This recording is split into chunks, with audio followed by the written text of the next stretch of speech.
बेटे आज जो है इस पार्ट में हम लोग बात करेंगे मस्कुलर टिश्यू के बारे में। ठीक है, मस्कुलर टिश्यू क्या होते हैं? The tissue which creates the muscles in animal body, so that is called the muscular tissue. Muscular tissue will divided into three parts. First part voluntary muscles, that is also known as striped or skeletal. ठीक है, second one involuntary muscles, that is also known as non-stripped or unstripped. Now third one, cardiac muscles.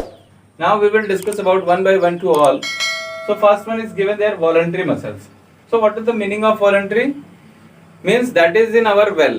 ये हमारे क्या होते हैं? Control में होते हैं. So then we have to call the voluntary muscles.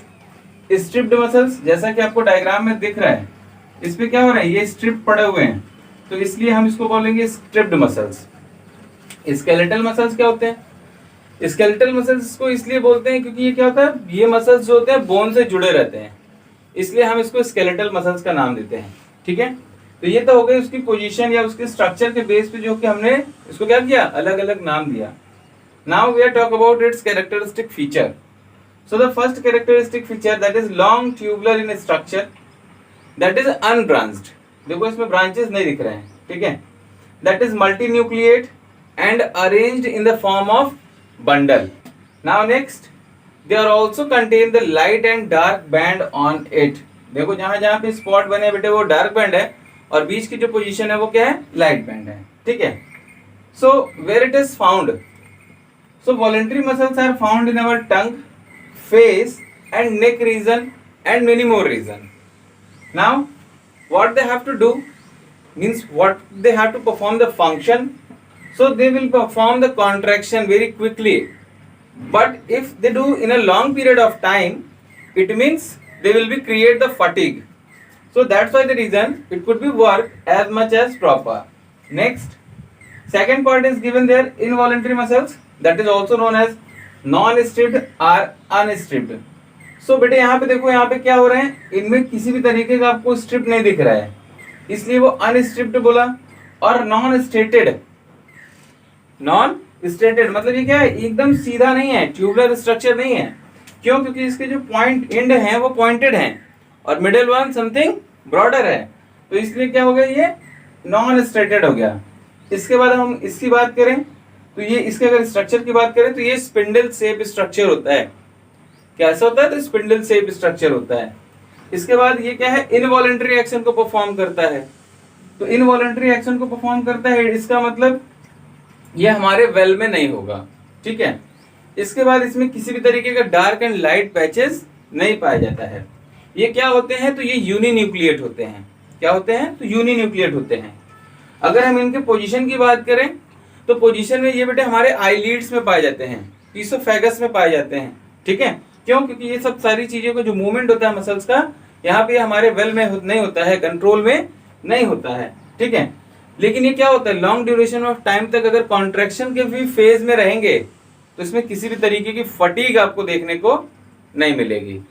ये हो गई बात आपके involuntary muscles, non striated muscles और अनस्ट्रिप्ड मसल्स की। नेक्स्ट पार्ट की बात करते हैं हम, कार्डियक मसल्स। सो कार्डियक मसल्स का स्ट्रक्चर आपको दिख रहा होगा, it is a combination of voluntary and involuntary. मतलब ये स्ट्रेटेड और नॉन स्ट्रेटेड दोनों के मसल्स का कॉम्बिनेशन पार्ट होता है। ठीक है, कार्डियक वर्ड से ही समझ में आ रहा है कि कहाँ पाया जा रहा है, तो ये आपके हार्ट रीजन में पाया जाता है बेटे। ठीक है, तो जो हार्ट होता है वो क्या होता है, लगातार रिदमिक कॉन्ट्रैक्शन एंड एक्सपेंशन करता रहता है 24/7 आवर। ठीक है, तो इसके अंदर इसकी जो इलास्टिसिटी, इसकी जो कैपेसिटी होगी वो क्या होगी, मच स्ट्रॉन्गर होगी। ठीक है, तो इसमें आ जाओ, क्या इसमें डार्क एंड लाइट बैंड होता है? आंसर होगा यस। ये क्या मल्टी न्यूक्लिएट होते हैं? आंसर होगा यस।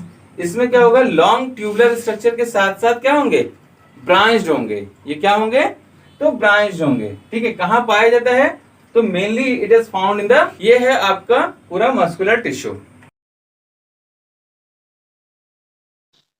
बेटे अब जो हम बात करेंगे वो बात करेंगे न्यूरॉन्स की। ठीक है, क्यों? क्योंकि ये आपके नर्वस कोऑर्डिनेशन का सबसे मोस्ट इंपॉर्टेंट पार्ट है न्यूरॉन। ठीक है, तो सबसे पहले हम इसके स्ट्रक्चरल बेस पे बात कर लेते हैं। तो उसका स्ट्रक्चर जो है आपको कुछ इस तरीके से देखने को मिलता है। ठीक है, इसके बाद आप यहाँ से 2 नॉट बना दीजिए हर जगह, ठीक है। और इसके साथ आप जो ये जोड़ रहे हो राउंड शेप स्ट्रक्चर, इसको हम बोलते हैं बेटे डेंड्राइट्स। क्या बोलते हैं? तो डेंड्राइट्स बोलते हैं।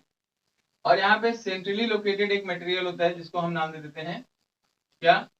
तो इसको बेटे हम बोल सकते हैं न्यूक्लियस। क्या बोलेंगे?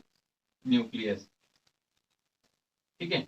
इसके बाद इस न्यूक्लियस के चारों तरफ एक लेयर, थिनर लेयर आपको देखने को मिलेगी, जिसको हम बोल सकते हैं नेजल्स ग्रैन्यूल्स। नेजल्स ग्रैन्यूल, ठीक है। और इसके बाद इस पूरे के पूरे पार्ट के अंदर जो फ्लूइड भरा रहता है, इस फ्लूइड को हम बोल देते हैं साइटोप्लाज्म। और ये जो पूरा का पूरा स्ट्रक्चर आपको ये दिख रहा है लाइक दिस, ये पूरा स्ट्रक्चर, तो जस्ट अ मिनट रोक दे भाई। तो बेटे जो आपको ये पूरा का पूरा स्ट्रक्चर जो दिख रहा है ना, ये पूरा पोर्शन, इसको हम बोलते हैं बेटे साइटॉन, या इसको हम एक और नाम से जानते हैं सेल बॉडी, ठीक है। इसके बाद जो हमारा नेक्स्ट पार्ट आता है जो इससे जुड़ा हुआ रहेगा, उसका नाम है एक्सॉन, ठीक है। एक्सॉन क्या होता है? तो एक्सॉन जो होता है एक लॉन्ग ट्यूबुलर स्ट्रक्चर होता है, जिसके ऊपर आपको एक कोटिंग भी देखने को मिलती है, ठीक है। तो जो कोटिंग होगी वो माइलिन शीथ की कोटिंग होती है बेटे। किसकी कोटिंग होगी? तो माइलिन शीथ की। और ये जो लास्ट में मैं ड्रॉ कर रहा हूं, ये है आपका नर्व एंडिंग, ठीक है। ये क्या है? तो नर्व एंडिंग है। क्या है? इस पोर्शन को हम लोगों ने बोला ये क्या है? ये है आपका नर्व एंड, ठीक है। और ये पूरा पोर्शन क्या है? लिख लेते हैं एक साथ, ये है आपका एक्सॉन, ठीक है। अब आ जाओ नेक्स्ट पार्ट पे बात करते हैं। तो अभी हमने जैसे बोला कि एक्सॉन के ऊपर क्या होता है? एक एक्स्ट्रा कोटिंग होती है। ये जो कोटिंग आपको दिख रही है, ये कोटिंग किस चीज की है? तो ये कोटिंग है आपकी माइलिन की, ठीक है। इसको हम लोग माइलिन शीथ के नाम से जानते हैं, ठीक है। इसके बाद यहाँ पे क्या होता है? तो इसके बीच बीच में आपको सेंट्रली लोकेटेड न्यूक्लियस देखने को मिलता है। ये क्या है? ये भी न्यूक्लियस है, ठीक है। इसके बाद इसके अंदर भी मटेरियल भरे रहते हैं लाइक साइटोप्लाज्म, ठीक है। आगे बढ़ जाइए। तो अब हम इसकी ट्रांसमिशन की बात समझते हैं कि कहां से क्या होता है। तो जो ये आपको स्ट्रक्चर दिख रहा है बेटे, जो न्यूरॉन का है, ये न्यूरॉन का स्ट्रक्चर क्या होता है? 3 मेजर पार्ट्स में डिवाइड होता है। कौन कौन सा? पहला है साइटॉन, जिसको हम सेल बॉडी के नाम से जानते हैं। दूसरा है एक्सॉन, और तीसरा है आपका नर्व एंडिंग, ठीक है।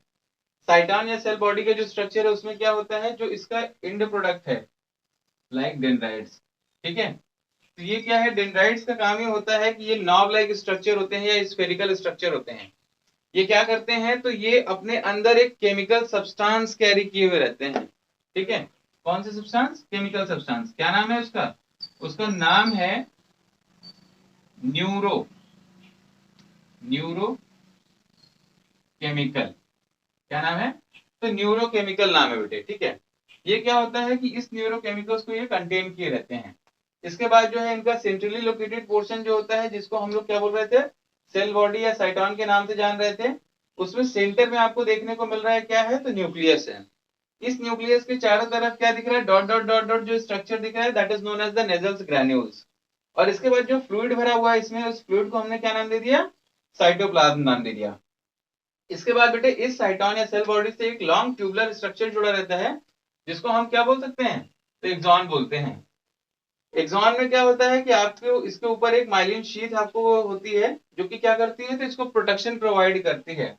और साथ ही साथ इसमें क्या होता है? न्यूक्लियस और साइटोप्लाज्म का कॉम्बिनेशन भी आपको देखने को मिलता है। इसके बाद हम लास्ट एंड पे आ जाते हैं। तो ये क्या होता है, लास्ट एंड पे आपको देखने को जो मिल रहा है वो है आपका नर्व एंड। नर्व एंड क्या करता है, तो ये नर्व एंड का काम होता है कि भाई जो यहाँ पे इसका नर्व एंड है वो डेंड्राइट से दूसरे न्यूरॉन के डेंड्राइट से कनेक्ट करने का काम करता है। यहाँ पे इस स्ट्रक्चर को आप जरूर याद रखेंगे, क्यों, क्योंकि इस स्ट्रक्चर को ही हम नाम देते हैं सिनैप्स या सिनैप्सिस।